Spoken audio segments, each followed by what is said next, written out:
Hello guys, നമുക്കിന്ന് മന്തി അൽഫാമും കഴിക്കാൻ വേണ്ടി പോയാലോ? മന്തി അൽഫാമും അതൊരു വികാരമാണല്ലേ.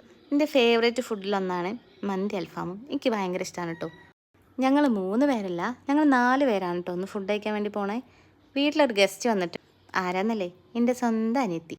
അപ്പോൾ ഓളെയും കൂട്ടിയിട്ടാണ് കേട്ടോ ഒന്ന് പുറത്ത് പോണത്. ഓളും ഭയങ്കര ഫുഡിയാണ്, പക്ഷേ കഴിക്കണത് തടിമ കാണില്ല എന്ന് മാത്രം. അപ്പോൾ പോണ പോക്കിൽ ഞങ്ങൾ വണ്ടിക്ക് എണ്ണയും കൂടി അടിച്ചു കേട്ടോ. ഇതാണ് കേട്ടോ എൻ്റെ അനിയത്തി. ഓള് ജോലിൻ്റെ ഒരു ആവശ്യത്തിനും വേണ്ടി ഹൈദരാബാദ് പോവാണ്. അതും കൂടി പറയാൻ വേണ്ടിയിട്ടാണ് കേട്ടോ വീട്ടിലേക്ക് വന്നത്. ഞങ്ങൾ വന്നത് കൊണ്ടോട്ടി കട്ടൻസിക്കാണ് കേട്ടോ. ഇവിടെ കുട്ടികൾക്ക് കളിക്കാൻ പറ്റിയ കുഞ്ഞ് പാർക്കൊക്കെ ഉണ്ട്. പിന്നെ ഫുഡിന് വേണ്ടിയിട്ടുള്ള വെയിറ്റിംഗ് ആയി. ഒരു അരമണിക്കൂറോളം ഫുഡിന് വെയിറ്റ് ചെയ്തു. അപ്പം തുടങ്ങി എൻ്റെ കുട്ടിക്ക് അവിടെ നിൽക്കണ്ട, ഇരിക്കണ്ട, കളിക്കണം, അവിടെ പോകണം, ഇവിടെ പോകണം. ഞങ്ങൾ അൽഫാമും മന്തിയും, ഏട്ടൻ പറഞ്ഞത് ഫ്രൈഡ് റൈസാണ് കേട്ടോ. ഈ ഡേറ്റ് ഫ്രൈഡ് റൈസിൻ്റെ ബാധ കയറിയെന്ന് തോന്നുന്നുണ്ട്. മര്യാദയ്ക്ക് ഫുഡ് കഴിക്കാൻ എൻ്റെ മോള് സമ്മതിച്ചില്ല.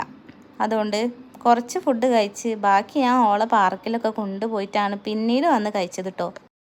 ഞാൻ എന്തായാലും ഭക്ഷണം ആസ്വദിച്ച് കഴിക്കാം. ഞാൻ ഈ സംസാരിക്കുന്നത് അനിയത്തിനോടാണ്.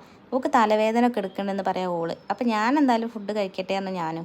അങ്ങനെ പോണ പോക്കിൽ ഓക്ക് മരുന്ന് എന്തെങ്കിലും വാങ്ങാമെന്ന് വിചാരിച്ചാണ്ട് ഒരു മെഡിക്കൽ സ്റ്റോറിൽ നിന്ന് ഏട്ടൻ പോയിട്ട് മരുന്ന് മേടിച്ചു കേട്ടോ. എന്തായാലും ഏട്ടനോട് ഫുഡിൻ്റെ റിവ്യൂ കഴിച്ച ഫ്രൈഡ് റൈസിനെ കുറിച്ച് എന്തെങ്കിലും 2 വാക്ക് പറയൂ. ഫ്രൈഡ് റൈസ് ഒരു രക്ഷയില്ല, ഉഷാറാണ്, ഒന്നും പറയാനില്ല. ഇവിടെ എന്നും മന്തി. യെസ്.